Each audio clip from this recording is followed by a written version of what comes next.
As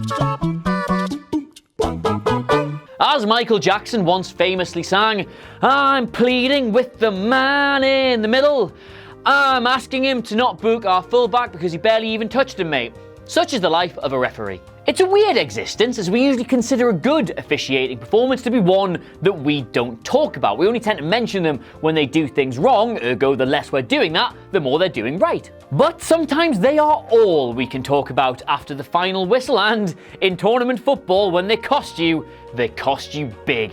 My name is Adam Cleary, and these are 5 terrible refereeing decisions that changed World Cup matches. Number 5, Clive Thomas, Brazil versus Sweden. So we've all played FIFA, right? We know that for the full-time whistle to blow, you either need to lose the ball in the middle of the pitch, go backwards on an attacking move, or otherwise just let what's happening break down. It's a bit more nuanced than that, admittedly, in real football, but the principle is still the same. Not so if you're Welshman Clive Thomas, though, for whom the best time to blow the final whistle is about 1/1,000,000th of a second before Zico buries a winning goal for Brazil. With the precious seconds ticking down, he decided there was enough time left to let Brazil launch their attack. There was enough left to let them win a corner, enough left to let them take the corner, but then, with the ball in mid-flight, nope, that's it. Woo.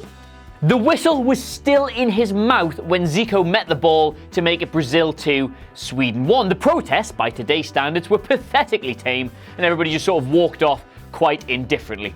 Now, sadly, the point wasn't actually any good for Sweden, and they bowed out in the group stage eventually, but for Brazil, it cost them top spot in that group and paired them in the next round with eventual winners Argentina. Nice one, Clive.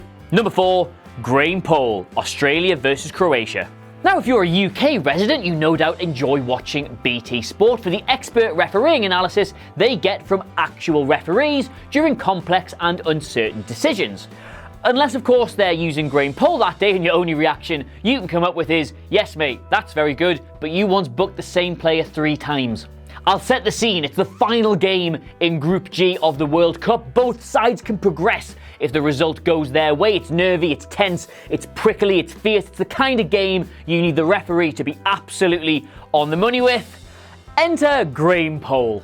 Mark Viduka bears down on the goal and is hauled to the ground by Simic, but no penalty. Croatian defender Thomas handles the ball very blatantly in the box, but no penalty. Harry Kewell's winning goal, which knocks Croatia out of the tournament, is about 8 miles offside. And finally, the icing on the cake. A Croatian defender is booked for a foul in the 61st minute. He's booked again for another foul in the 90th minute and inexplicably not sent off. Then, after the final whistle, he approaches Poll to give him an earful and is given a 3rd yellow and a red for dissent.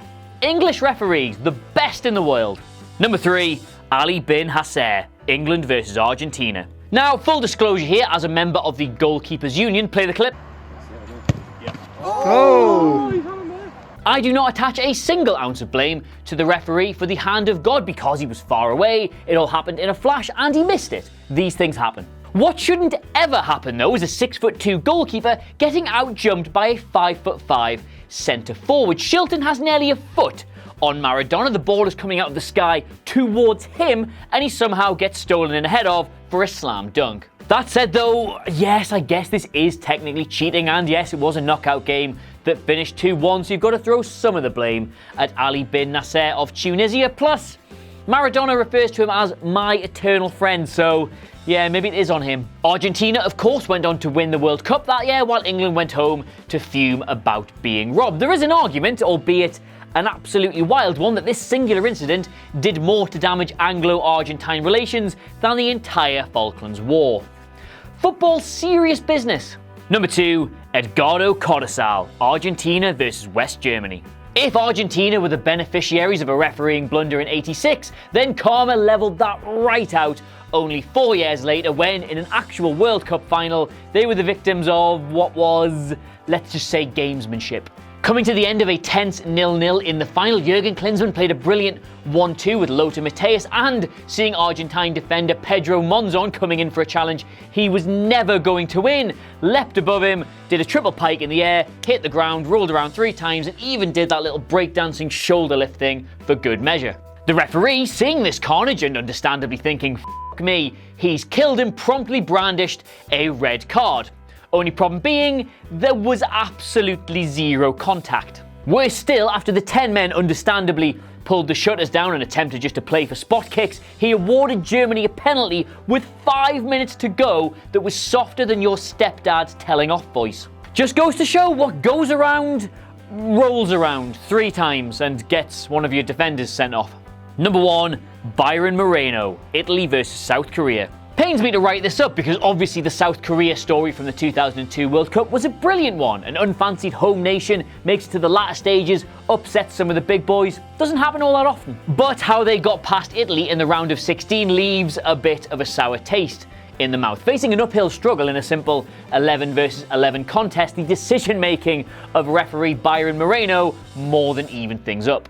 Firstly, he awarded South Korea an incredibly generous penalty, which admittedly they did miss, but overall he seemed very happy to allow the host to get away with certain roughhousing tactics he was punishing the Italians for. Then in extra time, he ruled out a golden goal for Italy that absolutely obviously 1000% should not only have stood but ended the game, and to make matters worse, he sent Totti off for diving despite being 40 yards behind the play and replay showing he just tripped. Giovanni Trapattoni outright accused FIFA of putting the referee under orders to let South Korea through. He might have had a point. Anyway, there you have it, 5 absolutely horrendous refereeing decisions that changed the course of World Cup games. If you can think of any more, shout them out in the comments below. Beckham versus Argentina isn't one, you idiot. And don't forget to like, share and subscribe there by clicking there. We've got more videos right here for you to continue your journey on YouTube. And until next time, my name has been and is Adam Cleary, and I'll see you soon.